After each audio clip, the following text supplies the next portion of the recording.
están? Qué bueno verlos nuevamente el día de hoy. Qué bueno verlos en esta hora, ya listos para juntos estudiar la palabra de Dios. Quien les habla es Sergio Bustamante. Yo en esta hora doy nuevamente la bienvenida a Jennifer Cerecida y a Reinaldo Serra, que me acompañan en este día. Así que hola Jennifer, ¿cómo estás?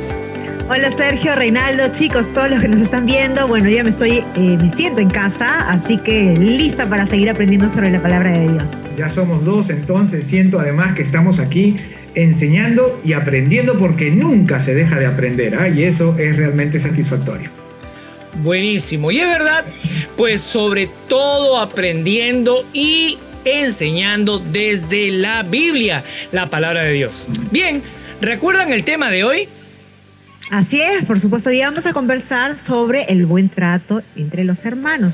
Claro que debemos tener un buen trato con toda la familia en general, pero hoy nos vamos a enfocar en el buen trato entre los hermanos. A propósito, les cuento que esta semana hablé por teléfono con mi hermano.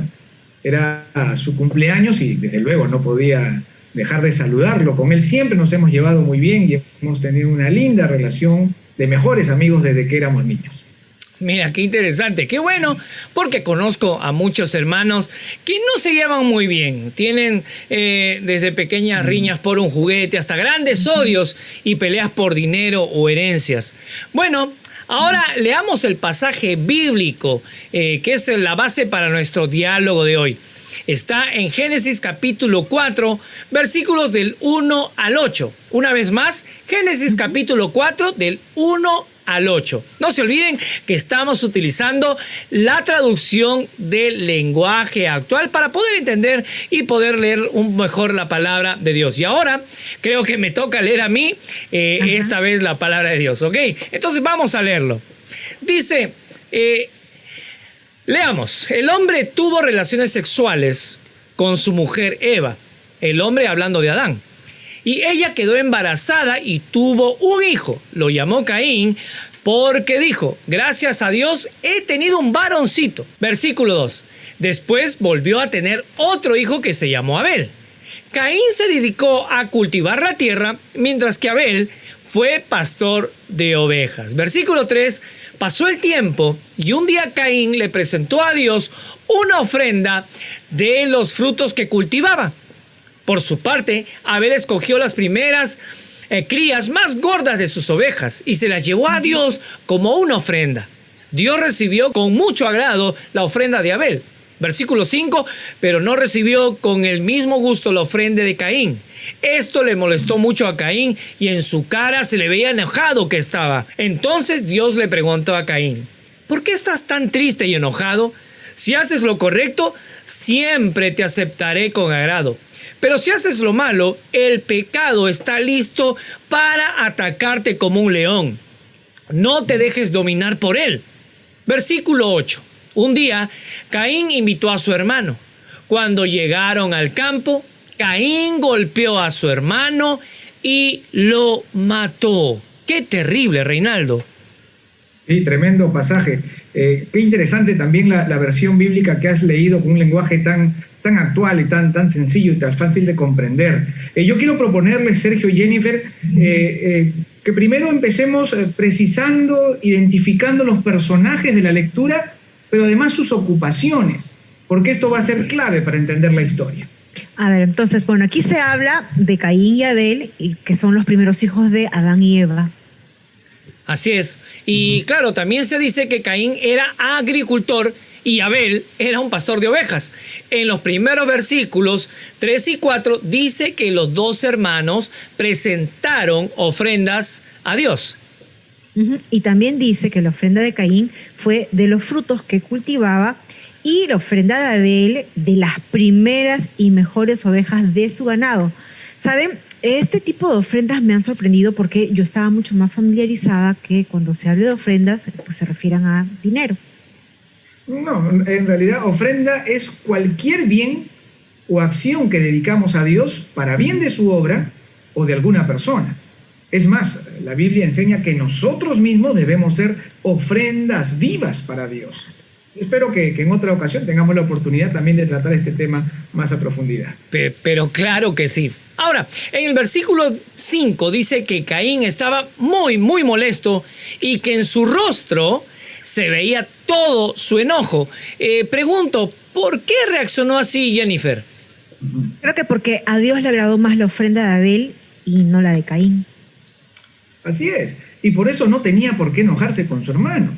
Veamos en Éxodo capítulo 25, el versículo 2, cuáles eran las condiciones para que Dios acepte una ofrenda. Yo tengo aquí abierta mi Biblia en la computadora y le voy a dar la lectura. Dice Éxodo 25:2, dice así: habla con los israelitas y diles que me traigan una ofrenda, pero no los obligues a dar nada. Quiero que su ofrenda sea voluntaria y de todo corazón. Está clarísimo. Dios quiere que nuestras ofrendas sean voluntarias y de todo corazón. Pero entonces me pregunto, ¿por qué Dios no recibió con agrado la ofrenda de Caín? Parece que los dos hermanos ofrendaron voluntariamente. Entonces podría ser que a Dios no le agradó la ofrenda de Caín porque no la dio de todo corazón. A ver, pensemos juntos. Según el versículo 7, Dios le dice a Caín que si hace lo correcto y lo bueno, siempre lo aceptará con agrado. Contrariamente, si hace lo malo, el pecado está listo para atacarlo como un león, dice el Señor. Y al final lo anima, mejor dicho, le ruega que no se deje dominar por el pecado. Creo que allí está la razón por qué Dios no recibió con agrado la ofrenda de Caín. Sí, voy entendiendo. Parece que Caín no dio su ofrenda con buena actitud. Quizá lo hizo solo por cumplir, sin honrar a Dios. Yo diría, sumando lo que dicen, que fue un acto sin amor. O como dice en Éxodo, no dio su ofrenda de todo corazón, sinceramente. Quizás ofrendó solamente para cumplir una norma, o como hacen algunos, ofrendan solo para que los demás los vean y piensen que son buenas personas. Lo estamos entendiendo muy bien. El problema entonces estaba en el corazón de Caín, y Dios conocía su corazón. La Biblia dice con claridad que nosotros miramos lo que está ante nuestros ojos, pero Dios mira el corazón del ser humano. A Dios definitivamente no podemos engañarle. A ver, se me ocurre algo. Escuchen, ¿pudo Caín evitar lo que hizo después con su hermano Abel? ¿Creen que lo pudo evitar, chicos? Por supuesto, Sergio. Caín libremente decidió hacer lo malo. Dios le suplicó, le rogó antes que no se deje dominar por el pecado. Dios nos ha hecho libres y por eso tenemos responsabilidades. Buenísimo, buenísimo. Pero sigamos. El versículo 8 nos cuenta del primer crimen, yo creo, en la historia universal, que fue entre hermanos. ¿Cómo se sienten al pensar en este hecho tan grave y triste? Mira, me da muchísima pena porque me pongo a reparar que Caín lo pensó todo, lo planeó. Como se dice muchas veces, ¿no? Él actuó con premeditación, con alevosía, con ventaja. Era su hermano de sangre. ¡Wow! ¡Qué increíble!, ¿no? ¿Y este odio de Caín a su hermano fue algo del momento o piensan que fue un proceso? ¿Qué piensan? No sé si hay una respuesta para esto, Reinaldo. Esa es una muy buena pregunta, Sergio. Bueno, hay personas que por no tener dominio sobre sus emociones, a veces son invadidas por emociones muy fuertes que los llevan a desarrollar conductas violentas y hasta pueden matar. Wow. Este caso de Caín y Abel creo que llevó su tiempo. Ofrendar a Dios requería preparación. Lo que se ve aquí es una vida desobediente y violenta que llevó finalmente a Caín a matar a su propio hermano. Wow. Interesante tu análisis. Sigamos avanzando, relacionando la historia bíblica con nuestra realidad ahora. Veamos cómo se da el trato entre hermanos en nuestras familias, en las iglesias, comunidades. ¿Cómo creen ustedes que vivimos el problema? A Jennifer. Bueno, yo creo que hoy como ayer hay conflictos entre hermanos. Alguien dijo que es difícil encontrar pues hermanos que se lleven bien el 100% del día, todos los días, ¿no? Y quizá no exageró, si los cuartos de la casa de mis padres hablaran, ni veras cuando éramos niños, pero ahora ya así, recontra íntimas con mis hermanas. Claro, bueno, no es momento para confesiones, Jennifer, pero sí para señalar que el maltrato entre hermanos, eso ya es otra cosa y asume diferentes formas, según las edades, pero también los ambientes de los involucrados. Cierto. Cuando son niños hay pequeñas discusiones y rencillas por los juguetes, las golosinas, el cariño de los padres. Mira, lamentablemente también hay unas excepciones. Leí la otra vez en un periódico que un niño en los Estados Unidos había disparado a su hermanita pequeña porque, según él explicó, esta niña hacía mucha bulla y no lo dejaba dormir. Y lamentablemente ese tipo de casos está aumentando en la sociedad. Es terrible, ¿no? Y muy triste, desde luego. Pensemos ahora en la adolescencia.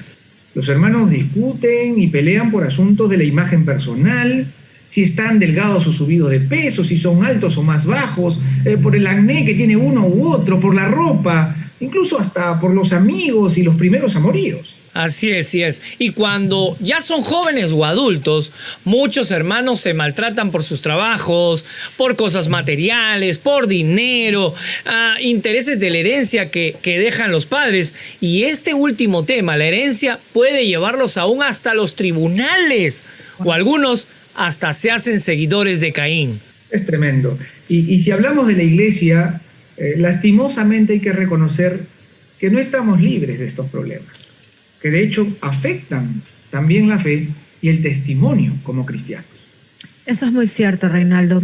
Y siendo que la iglesia está constituida por familias, los problemas entre hermanos afectan mucho la comunión y la tarea misionera que tiene la iglesia. Quizá debamos preocuparnos por tener una mejor labor pastoral que esté dirigida a las familias de la iglesia. Ojo, no estoy generalizando, pero creo que esa percepción que tengo también es importante resaltarla. Yo estoy seguro que Dios, amigos, está preocupado y tiene mucho interés para que en las familias haya buenas relaciones, buen trato entre hermanos y con los padres. Se ve claramente incluso en el consejo que le da a Caín para que no se deje llevar por su ira. Es verdad, es el plan de Dios desde el principio, que en las familias se amen, que en las familias se ayuden, se traten bien. Por eso es importante que nos preguntemos también qué podemos hacer nosotros para que en nuestra comunidad, en nuestra iglesia, las familias se traten bien, los hermanos se amen y se respeten. ¿Cómo podemos ayudar? Bueno, yo creo que la iglesia debe asumir con seriedad y con suma urgencia su labor pastoral familiar. Ahora la familia está afectada por ideologías, por políticas antifamilia. Siento que si perdemos esta batalla vamos a tener graves problemas en el futuro cercano, en la familia, en la iglesia y también en la sociedad. Es cierto, y que los padres tengamos que acompañar y orientar a nuestros hijos para que usen bien, por ejemplo, la televisión, internet. Hay que tener reglas claras, ayudarles a desarrollar una opinión crítica de los mensajes que reciben a diario, en base, por supuesto, a los valores de la fe cristiana. Estos medios, tanto como la radio, los periódicos, son ahora más influyentes que la propia familia y la escuela, incluso en la formación de nuestros hijos. Aportan, de hecho, al buen trato entre hermanos, Jennifer. Así es, Reinaldo. De hecho, entiendo que la tarea no es sencilla, pero bien vale la pena porque los hijos son la mejor herencia que Dios ha dado a los padres. Que se traten bien, que se amen y respeten. En mucho depende que los padres también los amen, los respeten y traten bien. Y Dios incluso ha prometido ayudarlos en esa tarea. Así es. Por eso yo les planteo la pregunta final, que está dirigido a cada uno de nosotros, ¿no? ¿Qué puedes hacer para que en tu familia, en tu iglesia, en tu comunidad, los hermanos se traten bien? Conversa con tus familiares, con tus vecinos, con tus amigos. Seguro que habrá buenas ideas. ¿Qué les parece si ponemos manos a la obra en esto? Wow. Terminamos el programa.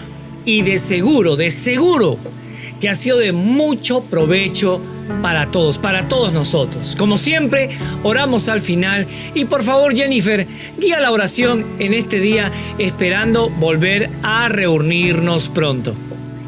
Claro que sí. Oremos. Dios creador de la familia, Hoy hemos aprendido que es tu voluntad que todos nos tratemos bien, en especial que entre hermanos nos ayudemos siempre. Te pedimos ahora por las familias y hermanos que viven en situaciones de violencia. Ahora nos comprometemos a vivir y promover la armonía dentro de nuestra familia. Amén. Amén, amén. Ha sido increíble estar con ustedes nuevamente, mis queridos amigos Reinaldo, Jennifer. He disfrutado esta enseñanza porque nosotros somos como hermanos y creo que hemos recibido una poderosa palabra de parte de Dios. Y nada, a ti que estás ahí escuchando, esperamos que esta lección te esté sirviendo para que puedas vivir como Dios quiere. Ya nos vemos. Dios te bendiga. Chao.